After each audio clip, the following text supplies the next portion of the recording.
ವೈದ್ಯಕೀಯ ಶಿಕ್ಷಣ ಕಠಿಣ ಇರುತ್ತದೆ. ಆದರೆ ಶ್ರಮಪಟ್ಟು ಅಧ್ಯಯನ ಮಾಡಿ ರ್ಯಾಂಕ್ ಚಿನ್ನದ ಪದಕ ಪಡೆದವರು ಇದ್ದಾರೆ. ಇದಕ್ಕೆ ಶಿಕ್ಷಕರು, ಪೋಷಕರು ಕಾರಣರಾಗಿದ್ದಾರೆ ಎಂಬುದನ್ನು ನೆನಪಿಟ್ಟುಕೊಳ್ಳಿ. ವೈದ್ಯಕೀಯ ಪದವಿ ಪ್ರಮಾಣ ಪತ್ರ ಪಡೆದವರು ಅದನ್ನು ಸದುಪಯೋಗಪಡಿಸಿಕೊಳ್ಳಬೇಕು ಎಂದು ರಾಜೀವ್ ಗಾಂಧಿ ವಿಶ್ವವಿದ್ಯಾಲಯದ ಉಪಕುಲಪತಿ ಡಾಕ್ಟರ್ ಭಗವಾನ್ ಭಿಸಿ ಹೇಳಿದರು.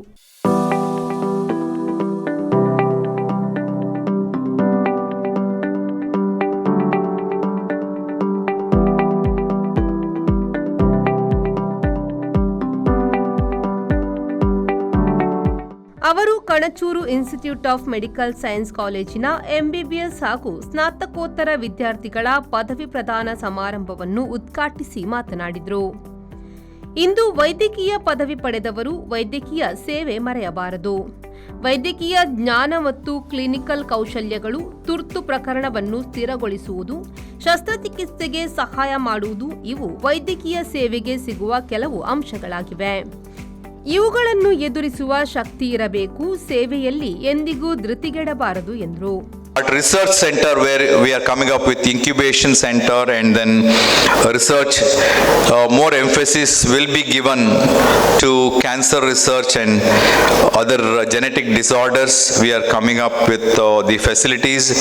So all these are being done from Rajiv Gandhi University as it stands tall and help many other institutions and universities across India to impart the best education in this country. Allied health care council ಅಧ್ಯಕ್ಷ UT Iftikhar Ali ಅವರು ಮಾತನಾಡಿ, ವೈದ್ಯಕೀಯ ಶಿಕ್ಷಣ ಅರ್ಧದಲ್ಲಿ ಮೊಟಕುಗೊಳಿಸುವುದು ಬೇಡ. ಶಿಕ್ಷಣ ಇನ್ನಷ್ಟು ಮುಂದುವರಿಯಲಿ. ಕಲಿಯಲು ತುಂಬಾ ಇವೆ. ಎಲ್ಲದರಲ್ಲೂ ಅವಕಾಶ ಪಡೆದು ಯಶಸ್ಸು ಸಾಧಿಸಬೇಕು ಎಂದು ಕರೆ ನೀಡಿದರು. I was also in your place one day when I was graduating. I was just waiting when I wear a gown and will get out of the place. So I know the actual problems, but the proud parents are today. I request all the graduates on both the sides, please stand and give an applause to your parents who, whatever you are today, that because of them.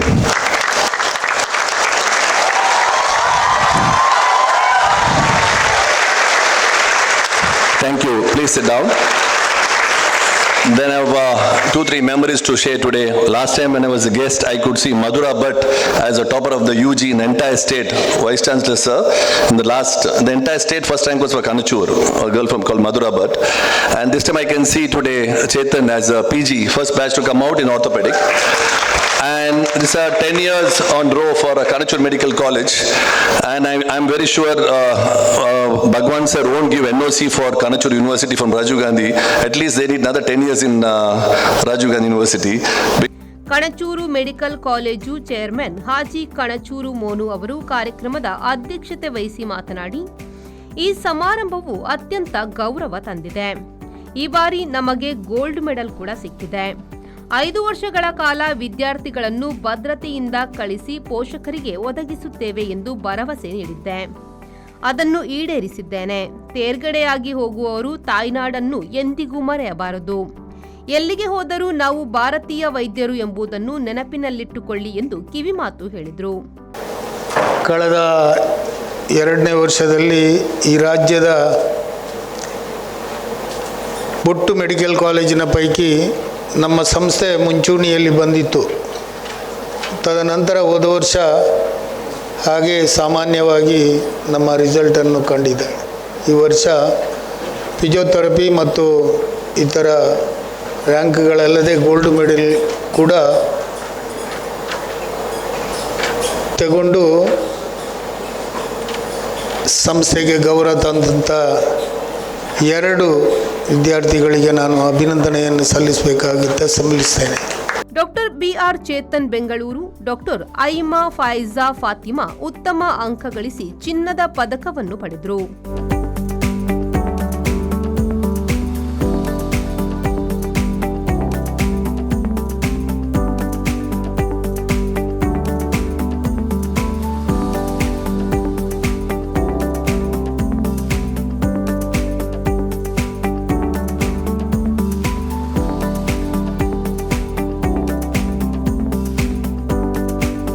ಕಾರ್ಯಕ್ರಮದಲ್ಲಿ Kanachur Islamic ಶಿಕ್ಷಣ ಟ್ರಸ್ಟ್ನ trustee Zohara Monu, Sahada Rahiman, Umaya Banu Arif, Farida Nasir, doctor Abida Hashim, Kanachur ಆರೋಗ್ಯ ವಿಜ್ಞಾನ ಸಲಹಾ ಮಂಡಳಿ ಅಧ್ಯಕ್ಷ doctor Mohammed Ismail H, ವೈದ್ಯಕೀಯ superintendent doctor Harish Shetty, doctor M Venkataraya Prabhu, medical officer doctor Rohan Monis ಮತ್ತಿತರರು ಉಪಸ್ಥಿತರಿದ್ದರು.